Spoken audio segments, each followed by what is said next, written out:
امام حاکم اور امام ذہبی جیسے محدثین نے اس حدیث کو صحیح کہا ہے.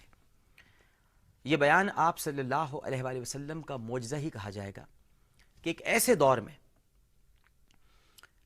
آقا کریم صلی اللہ علیہ وآلہ وسلم وہ بات بیان فرما رہے ہیں کہ جب جدید ٹیکنالوجی کا دور ہی یعنی تصور ہی موجود نہ تھا، لیکن آج الیکٹرانک چپ کا یہ جدید دور ببانگ دوحل نبی کریم صلی اللہ علیہ وآلہ وسلم کے بیان کی صداقت کو ثابت کر رہا ہے. ترقی یافتہ ممالک میں ناظرین ایسی چپیں تیار کی جا چکی ہیں، بلکہ زیر استعمال ہیں، کہ جب یہ چپ کسی کو لگائی جائے تو وہ دور بیٹھا سب کچھ جان لے گا. یعنی دور بیٹھا دوسرا شخص اس کی تمام باتیں سن بھی سکتا ہے اور اس کو دیکھ بھی سکتا ہے. اس کے علاوہ اگر اس چپ کو نکال کر اس کا ڈیٹا کمپیوٹر میں ڈاؤن لوڈ کیا جائے تو سب کچھ پتہ چل سکتا ہے کہ اس شخص نے آپ کی غیر موجودگی میں کیا کچھ کیا ہے.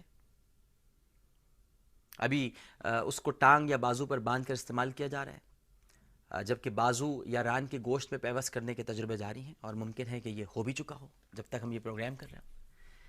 تو یہ تو نبی کریم صلی اللہ علیہ وآلہ وسلم نے 1400 برس پہلے بتا دیا تھا کہ انسان کی ران سے پتہ چل جائے گا کہ کیا ہو رہا ہے.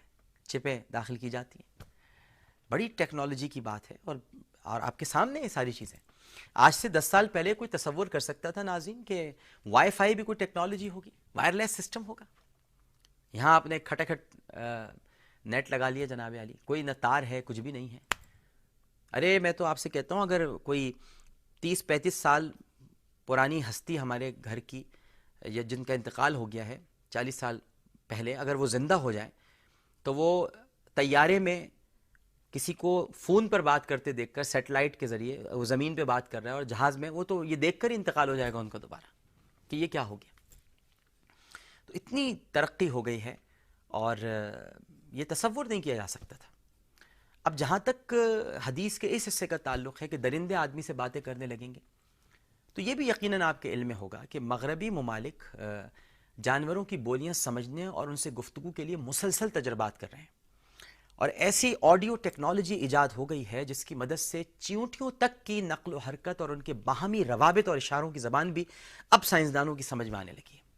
یہ ریالٹی ہے، یہ ہو رہا ہے. ہم سمجھ لیتے ہیں کہ کیا گفتگو ہو رہی ہے، یعنی جو سائنسدان ہے، یہ ایک آڈیو ٹیکنالوجی ہے، اس کو استعمال کیا جا رہا ہے. تو ناظرین کرام یہ سب چیزیں ظاہر ہو رہی ہیں، پتہ نہیں آنکھیں کیوں بند رہتی ہیں. اب دیکھیے قیامت کی ایک اور بڑی علامت یہ بیان ہوئی ہے کہ سود عام ہوگا اور حلال اور حرام کا فرق اٹھ جائے گا.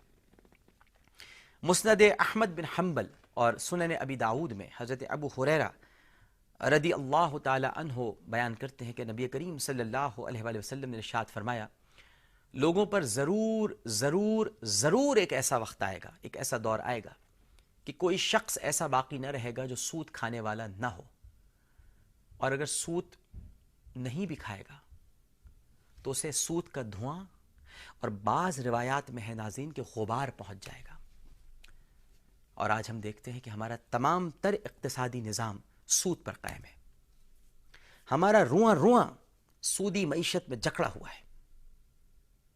ہم آئی ایم ایف اور ورلڈ بینک کے محتاج ہیں. ایسے میں کوئی شخص ایسا نہیں جو یہ دعویٰ کر سکے کہ وہ اس سودی نظام سے باہر ہے.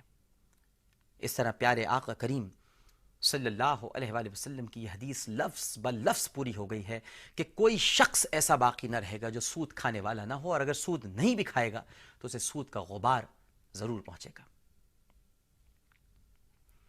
صحیح بخاری میں حضرت ابو ہریرہ رضی اللہ تعالیٰ عنہ فرماتے ہیں کہ نبی کریم صلی اللہ علیہ وآلہ وسلم نے ارشاد فرمایا کہ لوگوں پر ایک ایسا زمانہ آئے گا کہ انسان یہ پرواہ نہ کرے گا کہ اس نے حلال حاصل کیا یا حرام.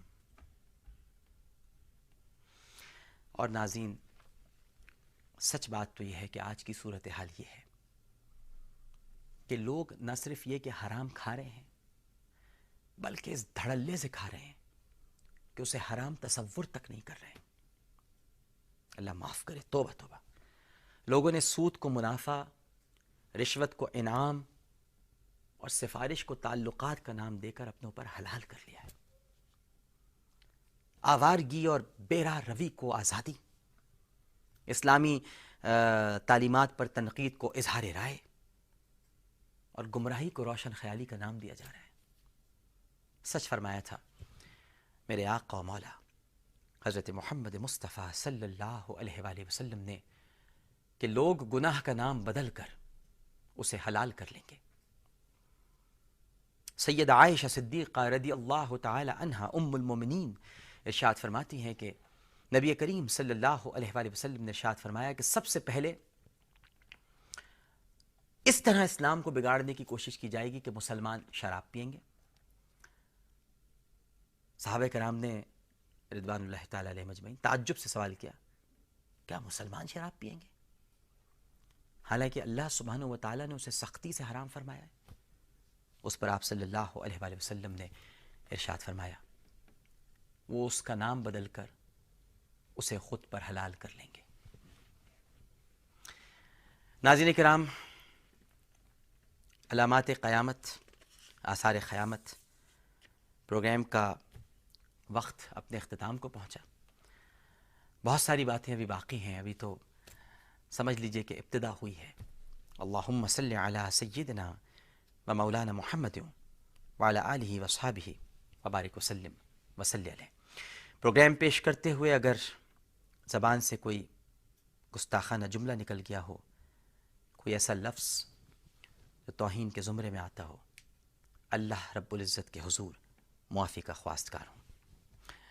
اللہ نے چاہا تو کل ایک اور قسط کے ساتھ حاضر ہوں گے۔ اپنا بہت خیال رکھیے گا۔ اللہ حافظ۔